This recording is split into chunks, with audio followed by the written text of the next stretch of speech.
Neon Genesis Evangelion is a anime series created by Hideaki Anno. I believe I pronounced his name in the wrong way, but I'm not Japanese. But anyways, this is going to be my thoughts and sort of review of this anime series. So, first off, right off the bat, I really enjoyed this series overall. I'd say there are some things that the series does have some quirks and cringy moments, but overall, the story that they were trying to say, and especially the last like 5, 6 episodes, were really well made and well done, in my opinion. And I was really excited to watch the film that came out eventually called End of Evangelion, which I will talk about in a separate video. But for this video, I'll just talk about the series itself. So, just a simple rundown. The series follows a bunch of characters, but the main character is Shinji Ikari. He's a teenager. He's, I think, shown to be 12 or 13 years old. I forgot exactly, but it's meant to be that he's very young. He's just a teenage boy. So I think he lives alone at the start. He doesn't live with his dad, who is the only one who is alive. His mom has died, and at the start of the show, he's called in to his dad's company to get on this Evangelion, which is at least at the start, it's shown to be a robot that is there to defeat some entities. We are not exactly sure what these entities are, but they're called angels. So it looks like some kind of monster or entity, alien, whatever it is. We don't exactly know, at least at the start. And we only know more and more about it as the show goes on. And we are shown that he really doesn't want to do this for his father because his father has pretty much abandoned him. So he really doesn't want to do it. But as the show progresses, we learn what is the purpose of these Evangelions, why they fight these angels, and we are also introduced to a whole bunch of characters like Rei Ayanami, who is another pilot of these robots. She's also a student. We learn more about her and who she actually is as we go on with the show, but she's this very silent character, and she's someone who follows orders very quickly. She doesn't oppose anything. She just does whatever she's told. And she's also a very good pilot because of that. And we also know about Misato, who is the guardian of Shinji, who takes him in to her house. And there's this very odd relationship that they build up where she is also the guardian, but she's also a very charming character. So it's like we, the audience ourselves, are kind of conflicted about her. But overall, she's just a very interesting character. After a few episodes, we get introduced to Asaka, who is the final pilot for most of the show. She's this very narcissistic pilot who is like, yeah, I know everything. I don't have to follow anyone. Everybody's dumb. I'm the smartest one. And I don't like the fact that people are praising Shinji. So she's this very interesting character. We don't like her at the start, but as we learn more about her backstory, we realize that she's not just a narcissistic character. She actually has humanity, and there's a reason why she is the way she is. And we realize that no, she's not a narcissist. She's just a kid who just has a lot of trauma inside of her.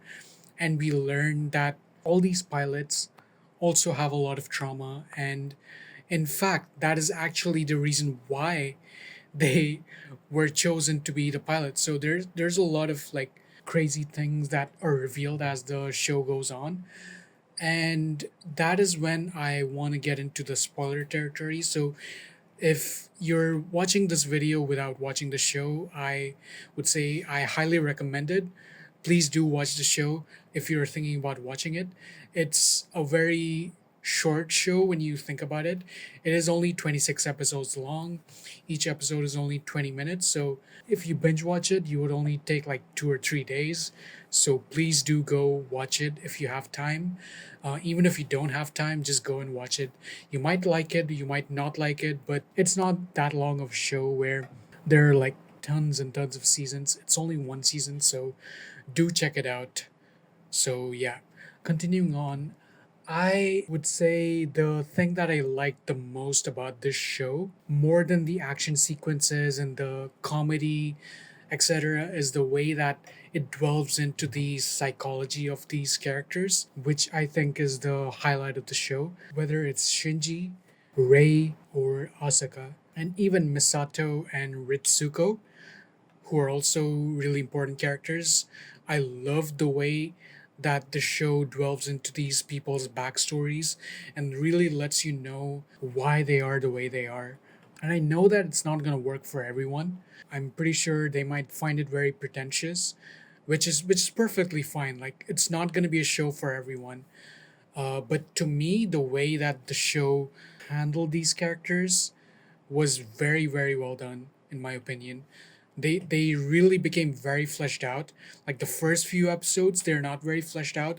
They're kind of one dimensional, they're kind of cliche, and it feels like just a regular anime or even a cartoon. So it doesn't feel that interesting to me at least. And as the show goes on, the way that it really explores these characters, like the reason why Shinji is a really depressed guy who is very hopeless is because his mother died and his dad abandoned him, and the dad was just not a good dad. He just wasn't around at all. So Shinji just doesn't know how to cope with himself, and he doesn't feel the point of anything in life. And as with the way the world is depicted in this Neon Genesis Evangelion, it is a dystopian world, all right? There was some disaster that happened called the Second Impact. So these guys are all living in the effects of that. And the effect of it is that it's a dystopian world, right? And these people are just trying to rebuild it.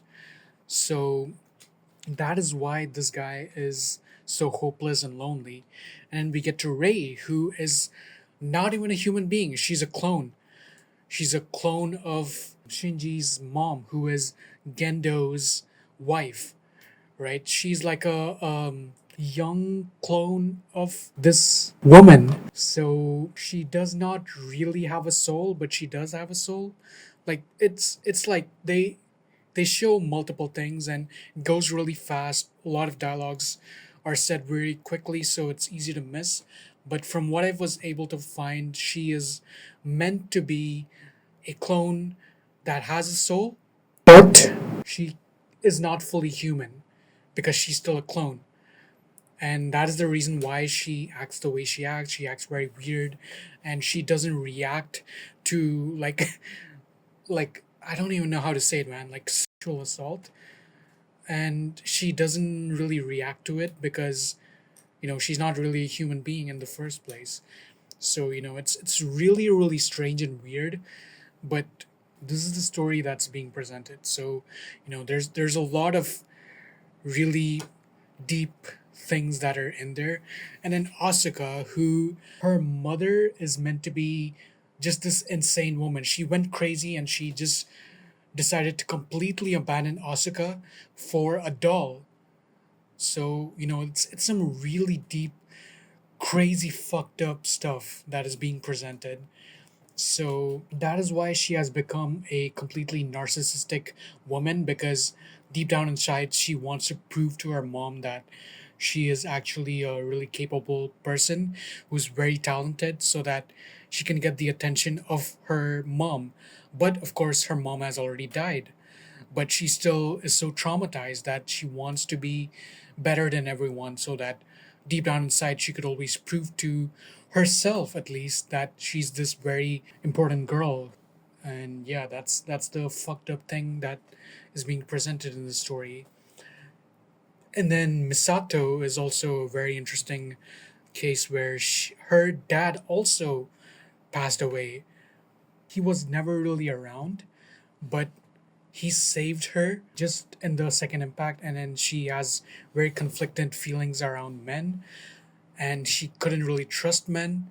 So because of that, she just has this very weird friendships and relationships with men. She doesn't know how to keep boundaries, and that is why she's presented as this very weird woman who is kind of, even though it's a teenage boy, Shinji Ikari, she still has this very weird friendship with him.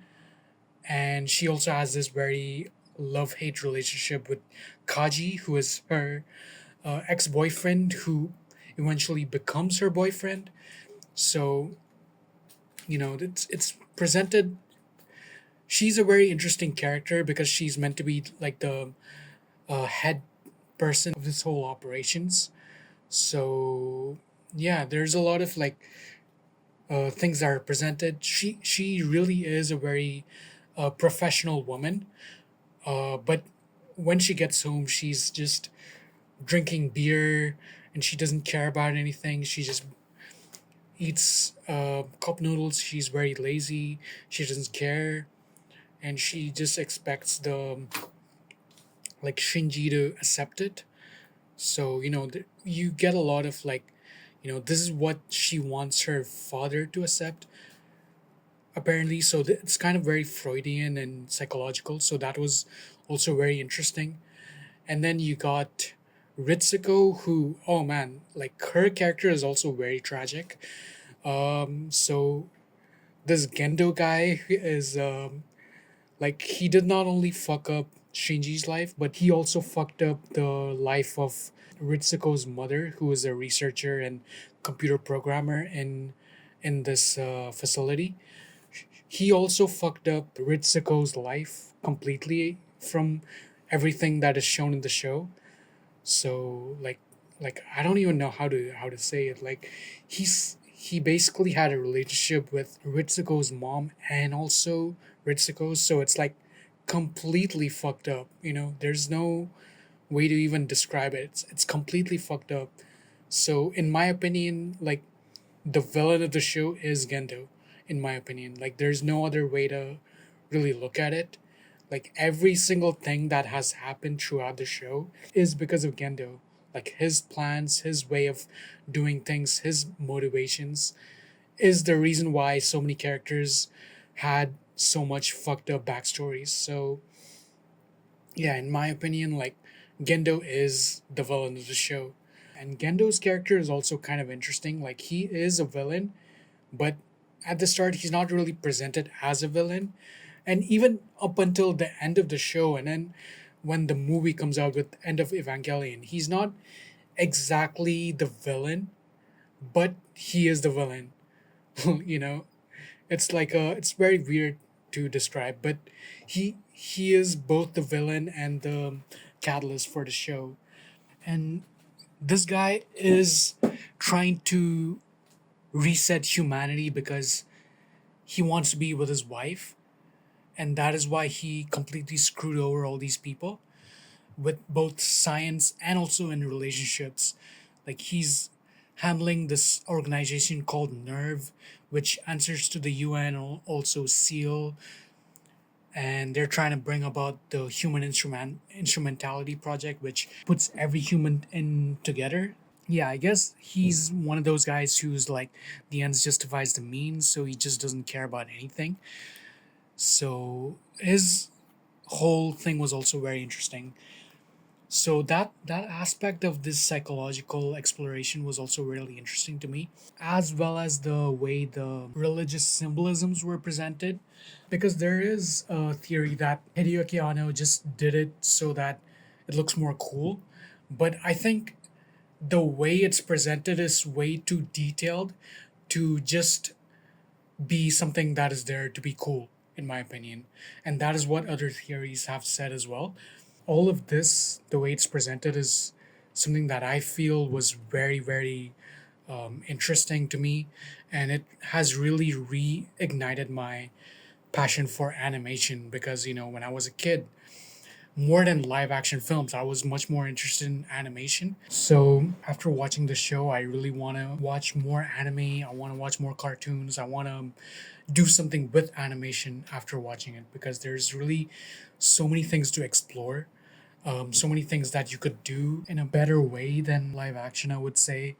It's more easy to explore in animation. It's more easy to be surreal in animation, I believe, as well, more than live action. Because if you go live action, then people expect something to be completely realistic.